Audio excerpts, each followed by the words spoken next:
Fab. Actually, I think... Is that better? Yeah, so first thing on the list this week is plant the bulbs that I forgot to do last week. So I've still got them here, ready to go. They're going under the apple trees in front of us. We're going to wind up the hose. The water has been turned off now, so that's to prevent burst pipes freezing in the winter and all that kind of stuff. So we'll wind up the hose. And then we've got quite a bit of picking to do, which is exciting. I'm going to clear the carrot bed completely. We're just going to clear it all out, and then over the weekend I'll pick up some more mulch and we'll mulch it and just put that bed away for the winter.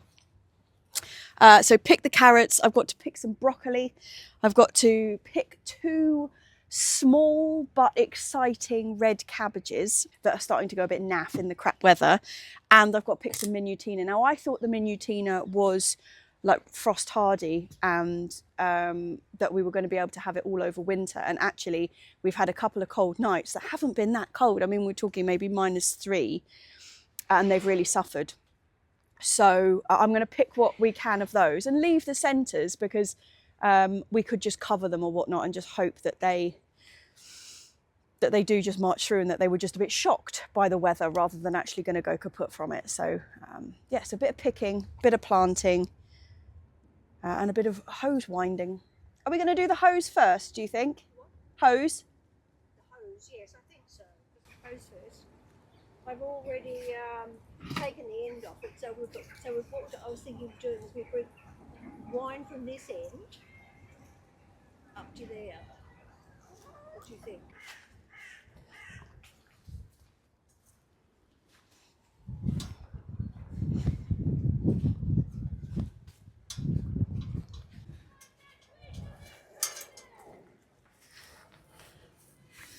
So this is a much more complicated way of doing it.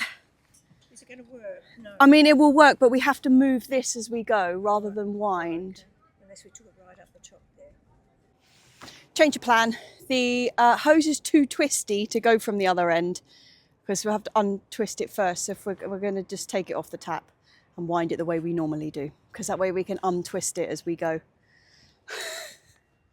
We are incredibly lucky to be able to use mains water and hoses on our site. A lot of other sites in the area even don't have any access to mains water, and so all of their water that they use on their plots is saved water, which in its own way is fantastic. But it is an absolute luxury to be able to just get the hose out. We do a lot of water saving, particularly because now, like I say, the water's been turned off. So for the whole of the winter period, we don't have access to the hose, which makes sense because they just turn all the water off so that we don't end up with burst pipes, which would be a nightmare. We've got 4 large water butts on our plot, which are all currently absolutely full. 2 of them, the ones behind the shed, they are filled with the hose. Like, we just make sure that it's full before the water gets turned off. And there's one next to the polytunnel, obviously, that I just put the new guttering down, so that we're back to collecting the water off the roof of the polytunnel. But basically we just make sure that they're all full before the water gets turned off. Winding the hose up every winter isn't strictly necessary. We never used to do it, but a couple of years ago we invested in a much more expensive, sort of fancier hose than we've ever had before. This one is supposed to be like kink proof, which is very annoying. Our plot is 35 metres long, so we need a really long hose, and if you're pulling it, and it kinks, you've got to run racing around trying to find where the kink is. This hose has been really successful, but what it does seem to do, instead of the kinks, it just twists itself up so that it becomes very difficult to get back on the reel. And we've found that it actually suffers quite a lot over winter, so it's better just to wind it up and get it into the shed so that it's all nice and protected for the winter, and then we can start again in the spring. So actually, water saving is something we could do better on, and I've been thinking a lot about it this year. We do have the water butt coming off the back of the polytunnel, obviously, but that is really our only one that's collecting off roofs. Now, there's no point having one coming off our shed or this shed because they're both covered by trees and very little rain gets to them anyway. But the greenhouse could really do with a water butt attachment. It's got the guttering, just sort of doesn't go anywhere, which is pointless. So I'm going to get hold of another water butt to go for the greenhouse this year, and also off the back of the chicken house, because the chicken house used to be quite well covered and you never used to get much rainfall on it, but the way the trees, we've cut them back actually quite a lot, it could be collected from there. So that's something I'm going to look into this year. What do we think? I think we should just pull them all, do you? Yeah. They're not going to survive over winter. No, don't they? No. No. Okay. So, They're in four. yeah, that's pretty decent. Roasty carrots tonight. Look, they've had 2 growth spurts. Yes.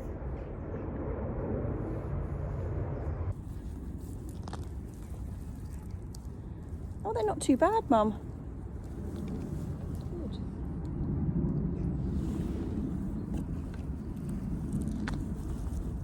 Oh, some very good ones there, isn't there? Really nice. We've got these funny little bobbles on the end though. Where we should have picked them a bit earlier.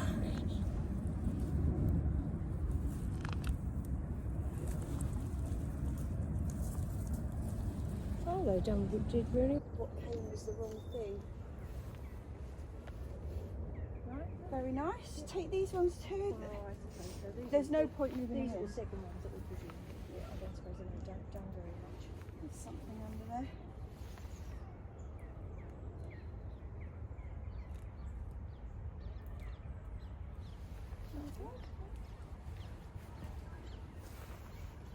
I think next week, not next week, but this weekend, we should go and get some compost on Saturday. What do you think? Okay, yes.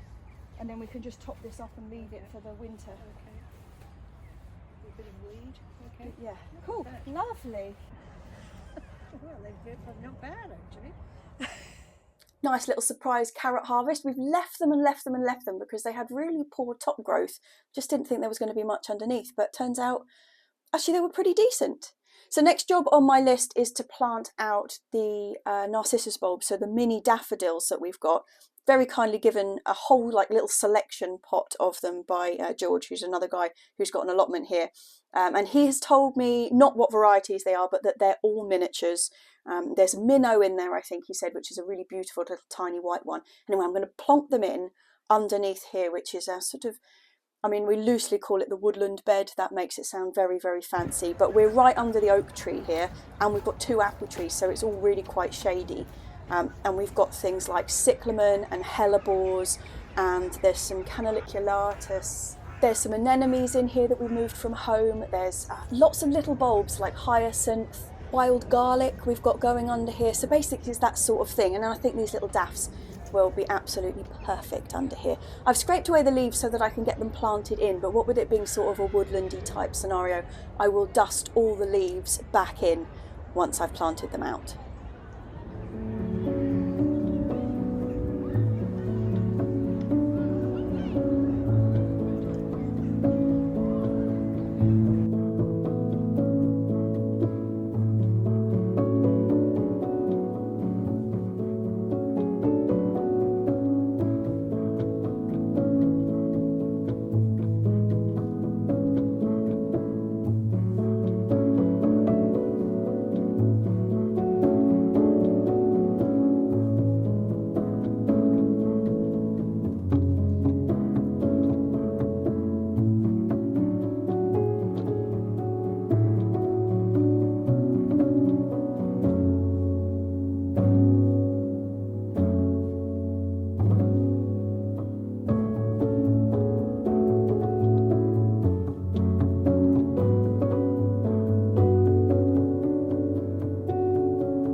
we did have a bit of picking that we were going to do today, but unfortunately, although I put my mic on charge, this wonderful little chap, before we came out today, it was charging overnight.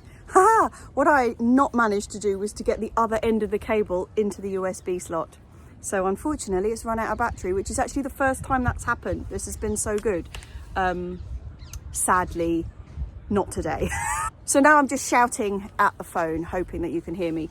So we're going to pick those things tomorrow because we didn't need them for today. But what I do need for today is something to have for lunch. So I'm just going to pick some of the leaf chicory. We've got one growing that's been left over. So I'm just going to hack a bit off that and we'll have it with some spaghetti as per usual.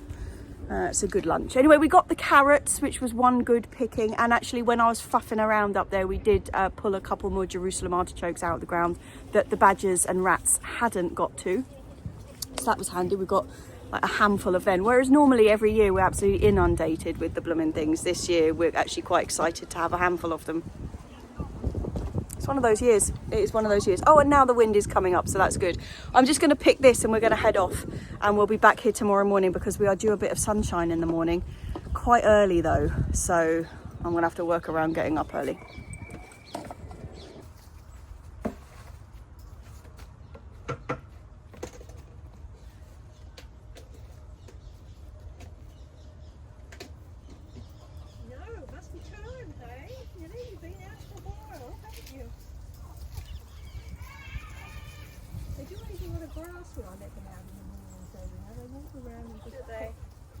Pick the grass.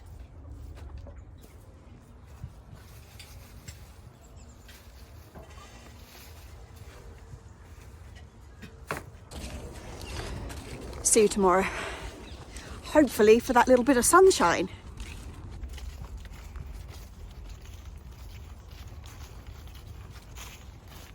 Good morning. Good morning.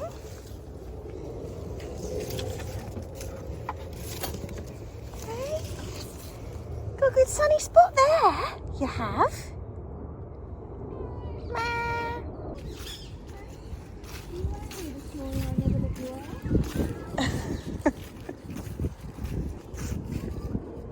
Oh dear, it's been a bit windy.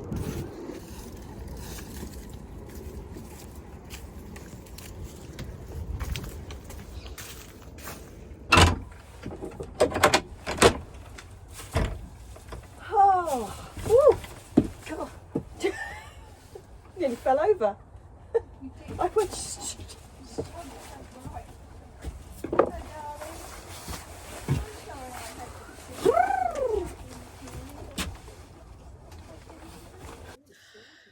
Yeah, we made it. It is actually AM. Well, quite seriously AM actually. What time is it? It's 9:30. Woo! And we've got full sun. The sun is supposed to disappear at about 10:30 today, and a new storm is coming through. I can't remember what the storm was last week. Storm Brad or Bert. Maybe it was Bert, I think. Well, it's going to be Storm Dara today, and we've got like 4 days of high winds and hurricane warnings across one side of the country. So we thought we'd catch the last bit of sunshine for the next, well, for the foreseeable. Yeah, so what did I not do yesterday? Just looking at the board.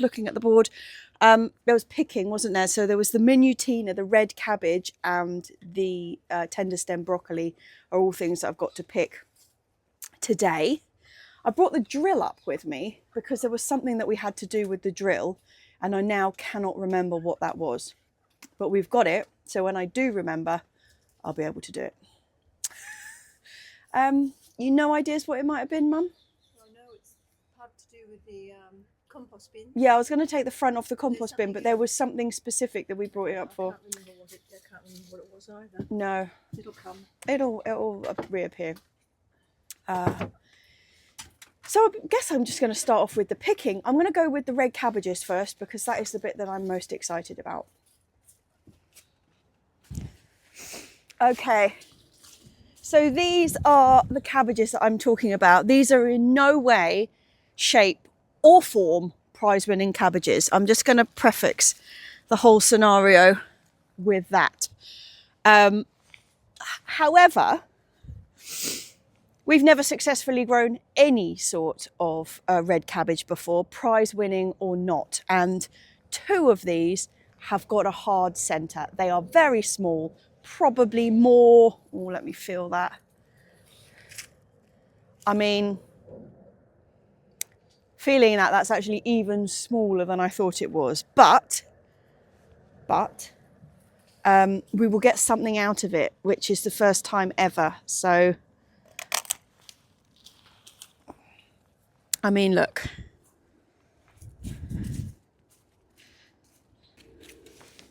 Not a prize winner. Let me just stick the secateurs down.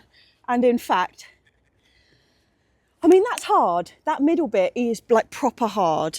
But it's not huge. However, what it does mean is that we're going to get a taste. The leaves are falling off everywhere. Of red cabbage, which is the first time. We have a really hard time. Obviously, I've said before, we've got big club root problems here. And so some brassicas we can do really well. But a lot of them suffer terribly with club root. And the problem with the club root is that where you would get all the lovely, really fine filaments of the root, which is, you know, all how everything basically gets taken up. It's not really the anchorage for the plant, although it makes a big difference to that too. It's where all the nutrients and the water and everything comes up into the plant. When it's all turns into like this gnarled knot instead of a beautiful root system, they just can't get anything up. And that's what the club root does to them. It turns the roots into basically just like a club in the ground. And that also is a problem with it, then means that the brassicas rock in the ground because they don't have like their stabilizers on. So it's quite damaging. And so we do our best to grow club root resistant varieties, and we put lime in the ground and all that kind of thing. But red cabbages is one of those ones that we've just never been able to get to do anything. So if anybody out there knows of a club resistant red cabbage variety, I would be very interested to hear. Not a pointy one. So there's a couple of red pointy cabbages. One of them is called Cabbages. There is another one as well, but I mean like a round red cabbage, you know. But anyway, it is not a prize winner, but it's gorgeous. Yeah, no, I'm pretty happy with that. And we've got one more in there, which is even smaller than this. But I am going to take them out because a couple of weeks ago they were looking pristine, tiny, but pristine, and they're being eaten really badly by slugs now. You can see like the slug trails where they've taken the outer surface of the leaves off, and it would be really, oh, in fact, can you see the little snails all in there? There's the culprits. It's snails, not slugs. It would be a real shame if we're like, oh God, look, we've got something in the red cabbage bed. And then by the time we actually get to them, there's nada there. So I'm going to take the other one. Talking of cabbages though, these guys here are the Savoys. Now, do you remember a couple of weeks ago, we picked a Savoy, and again, first time we've managed to get proper Savoy cabbages. We have quite a lot of success with spring cabbages, the pointy ones. What's the one we normally grow? Greyhound. Normally have quite good success with that. However, when we started growing the Asturian tree cabbages, that same sort of flavour and that same sort of leaf was pretty much like much of a muchness. They were really similar. And the cabbages take up a lot more ground space. So we just reverted to the tree cabbages. But there's nothing quite like a Savoy cabbage. I love them. And once again, we've never had any success. And we've actually got 1, 2, 3, 4, 5 more in here. 2 of them were really tiny when we picked the other one. Now they're really coming into their own. So I'm proper excited about that. But I'm going to take the other cabbage. This is the other one. Also tiny, but I'm also quite pleased with it.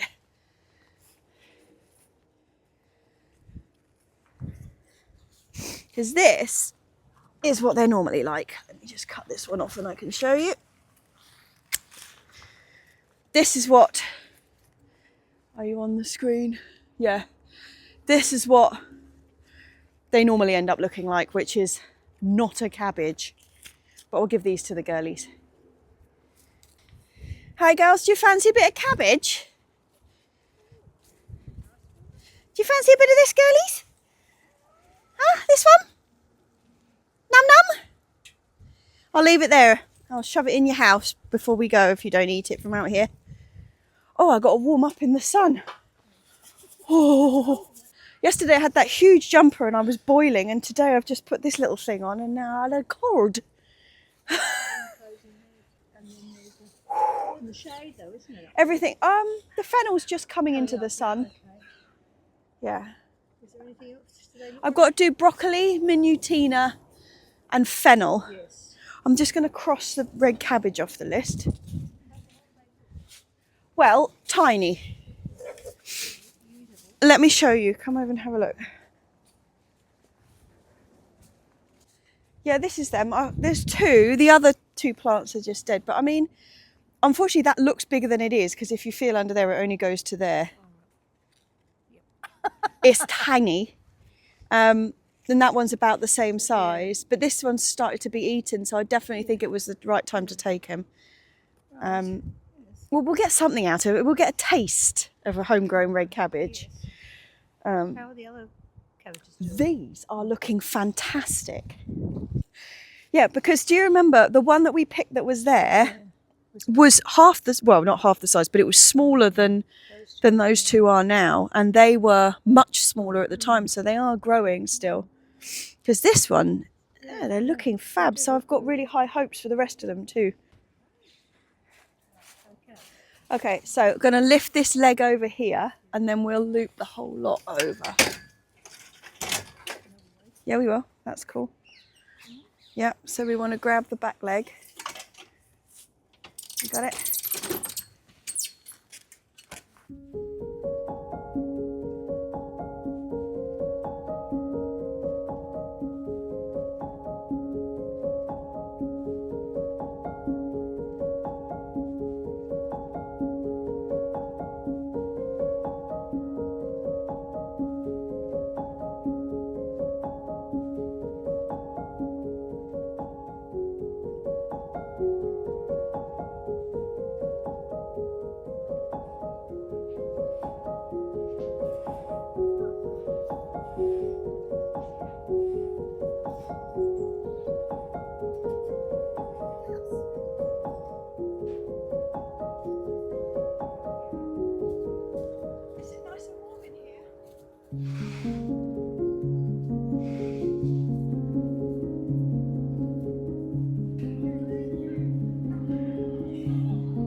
I'm so chuffed with how these broccolis are doing. This is our fourth picking off them, I think, and considering, oh, the size of those plants, I'll just put you down a bit.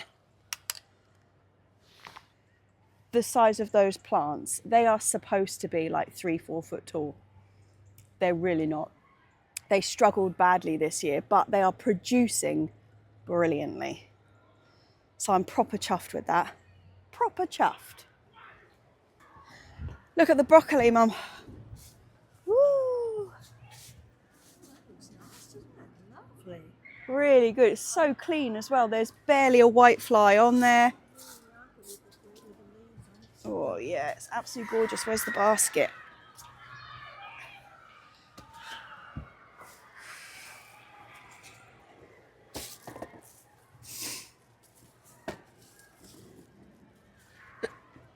Oh, I've got hiccups. Right, what else was there? I'm going to do Minutina and the Fennel.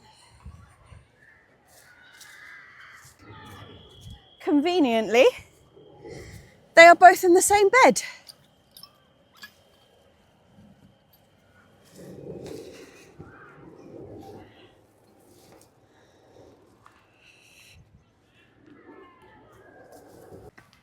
So this is my Minutina here, looking gorgeous, but just a little bit sad. To be honest, this is the main one I could see from outside of the bed, and I thought this was winter hardy, but it's looking very damaged in the middle, particularly that one for some reason. The others actually look all right. Might just tidy them up a bit and then see if we can cover them with a cloche to protect them just a little bit. So I'll just pick around the outside leaves of these.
And the other exciting thing while we've got this bed open, I'm going to take this fennel.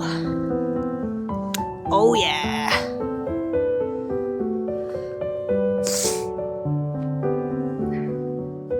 Look at that beauty.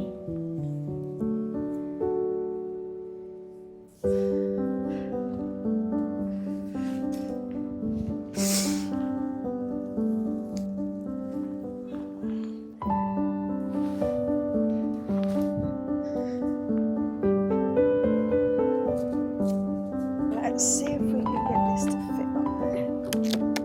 I reckon we can.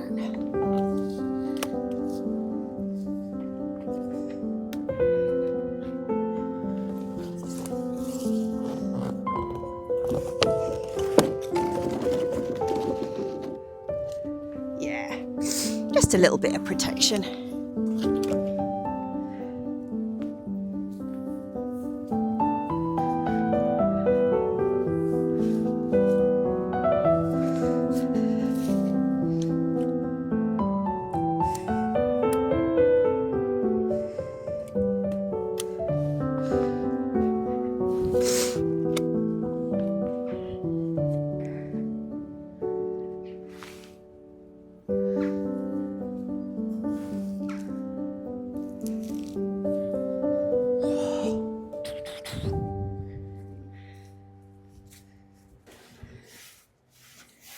Are you still soaring?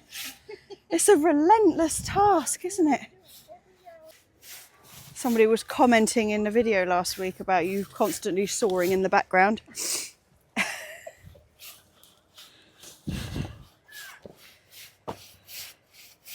We have loads of wood, like just stashed around the allotment. But it's all too big for the wood burner that we've got at home. So Mum is diligently every day just like chopping another piece up. Steady does it. Slowly wins the race. Because yeah, it's all this stuff we've got back here, like these big logs from various things that have been cut down on the site. We're always scavenging logs, but yeah, they're all too big.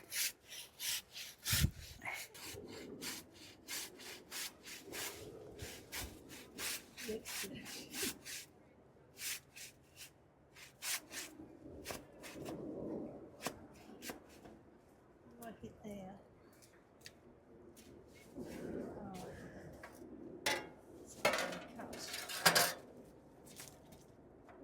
There you go.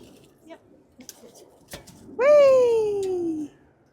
Well, that's probably messing up my leaves, girls.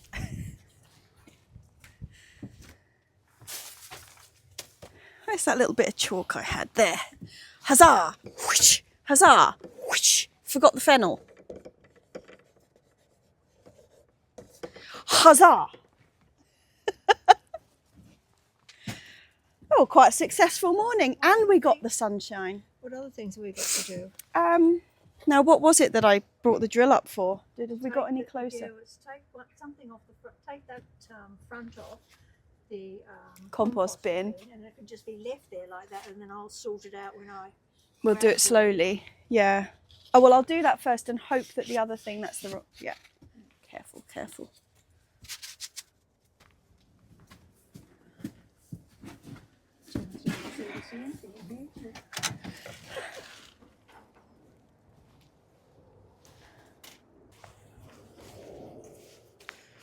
Yeah, this wasn't the thing that I brought this up for, but this is a thing. I need to take the frontage off these two, off this. It's so rotten. It's come to the end of its life, this one.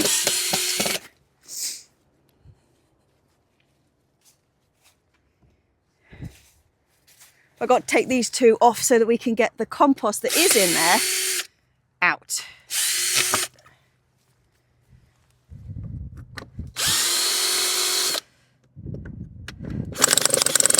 Go on. Just gonna pull it.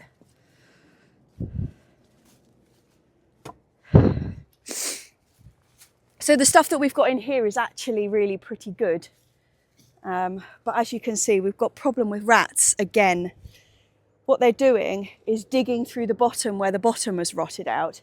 And just as they're making their houses, they kick all the spoil out here. So all of this mud on the outside is our good compost. It's just been rat kicked.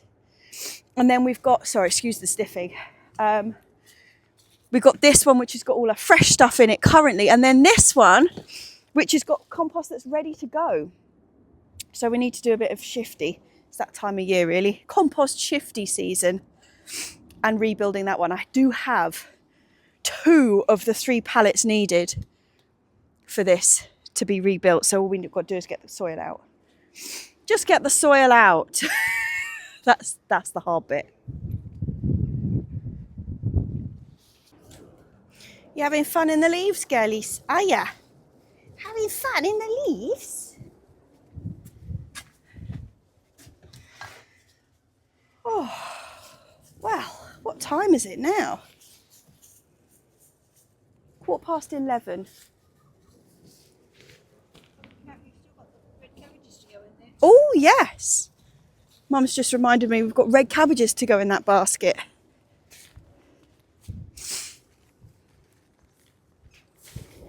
I mean, 2 red cabbages. How will I possibly make space for them?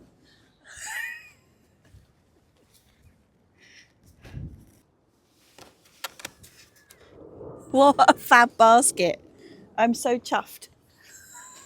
I love it when you go home with a basket looking like that. Oh, it smells so good. I don't know if you've been listening to Potty Mouth recently, but Tony has discovered that he doesn't like fennel. Now, I think he's just not had fennel done right, because I love fennel. I mean, if you really hate aniseed, I can understand why you wouldn't like it. But then I can't stand licorice. Licorice is disgusting. And aniseed balls and all that, but I do love fennel. And I love fennel seeds, you know, that proper Now that's really aniseed and they're delicious. So I don't really know what the dividing line between fennel love and aniseed hate is, but I'm really chuffed with that. Right, we're about to lose the sun. It's now just coming up to lunchtime. We had a bit of a time in the middle of that, shall we say, where I dropped the mic. It's a magnet that holds it on, and I will say I've never had a problem with it being lost before. But when Mum and I were sorting out the swing seat, you know, that had gone over the edge, it it vanished off my jacket, and I couldn't find it anywhere. So we've been raking through the leaves and looking for it everywhere, and I found the magnet. Anyway, after we were just sort of getting to the point where we were like, oh my God, it's just gonna have to give up here, I looked up and it was actually stuck to the pole of the of the swing seat, because it's a magnet. I've obviously leant forward, it's got magnetically attached, and then I've pulled away and left it there. Fool. So yeah, we lost about 20 minutes of the day doing that, but at least it was in the sunshine. Doing that in the rain would have been super miserable. What a gorgeous, gorgeous morning. Hey girlies, what a gorgeous morning.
Cheers, chaps.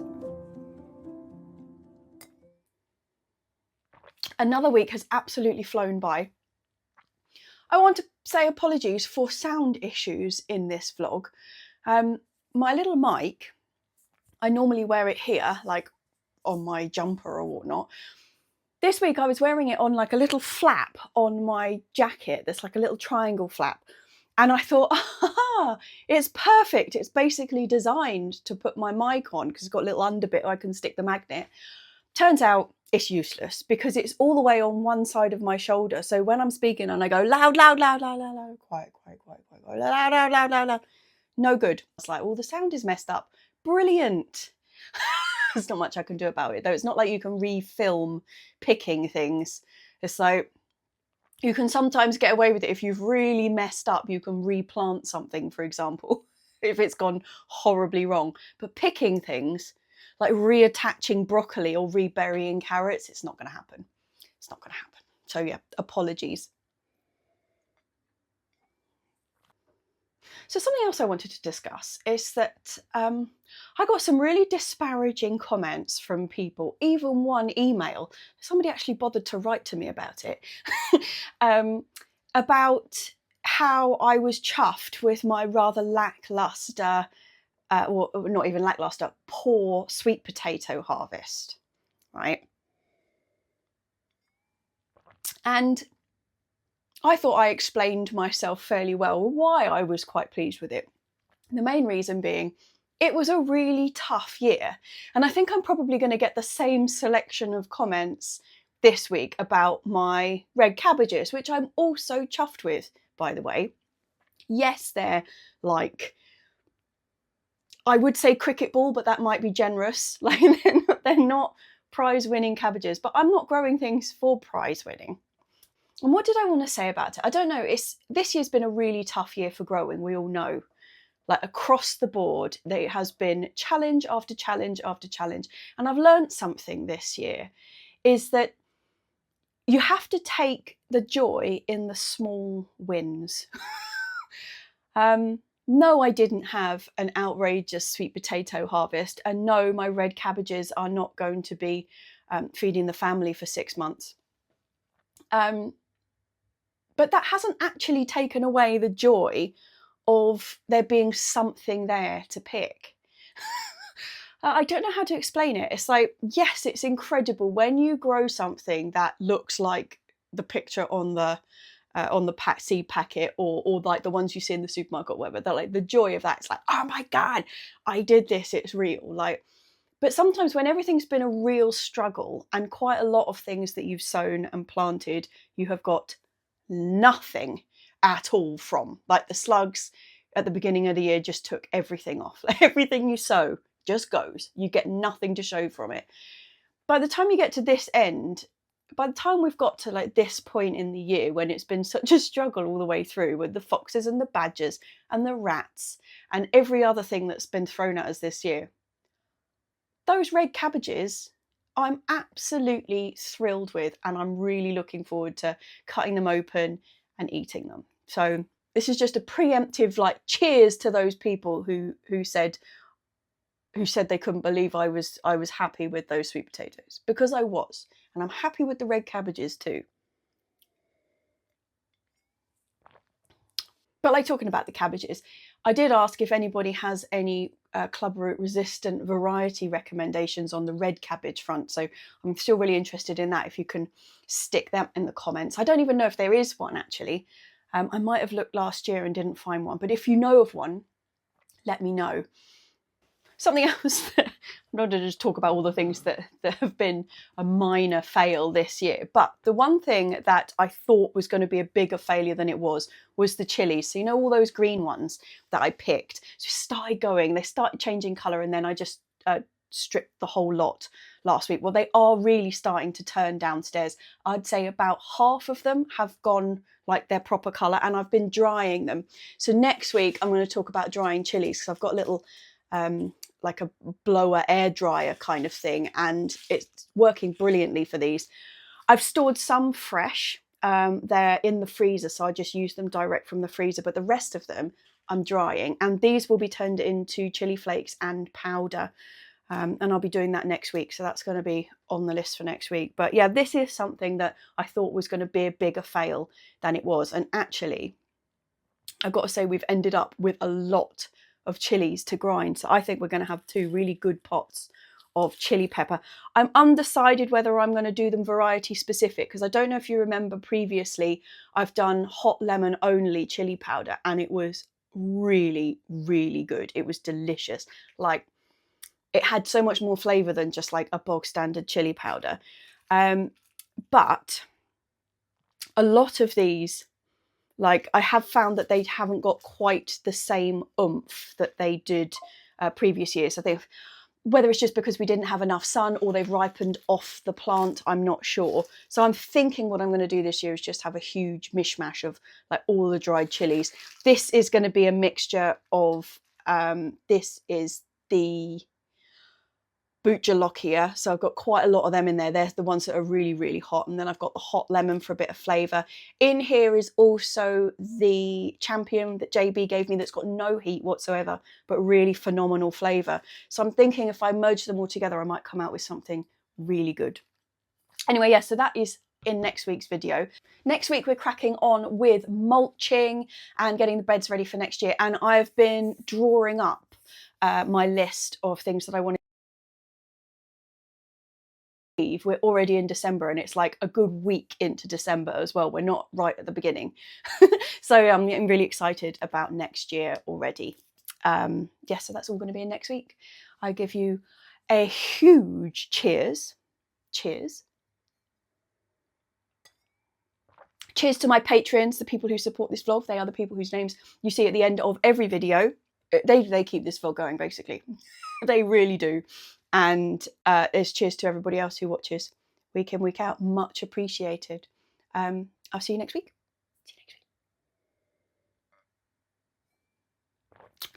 Cheers, chaps.